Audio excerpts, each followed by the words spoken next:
Party కన్నా మంత్రులు ఎమ్మెల్యేలు ఎక్కువ కాదని టీడీపీ జాతీయ కార్యదర్శి మంత్రి నారా లోకేష్ స్పష్టం చేశారు. తమ తమ నియోజకవర్గాల్లో పార్టీ శ్రేణులతో సమావేశాలు, ప్రజలతో గ్రీవెన్స్ నిర్వహించని ఇద్దరు మంత్రులు 23 మంది ఎమ్మెల్యేలపై సీరియస్ అయ్యారు.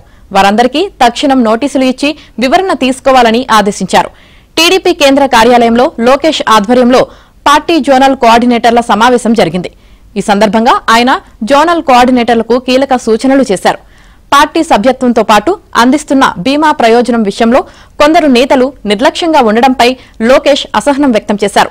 ఇప్పటి వరకు పార్టీ సభ్యత్వం ఉన్న సుమారు 600 మంది మృతి చెందారని, వారిలో 75 మందికి 5 లక్షల రూపాయల బీమా మొత్తాన్ని అందజేయడంలో మంత్రులు, ఎమ్మెల్యేలు నిర్లక్ష్యంగా ఉన్నారని, ఇలాంటి విషయాలను సహించేది లేదని స్పష్టం చేశారు. నామినేటెడ్ పదవుల్లో న్యాయం జరగని వారు నిరుత్సాహపడాల్సిన అవసరం లేదన్న లోకేష్, వారందరికీ పార్టీ ఏదో ఒక విధంగా న్యాయం చేస్తుందని, ఈ విషయంలో తనది హామీ అని లోకేష్ భరోసా ఇచ్చారు.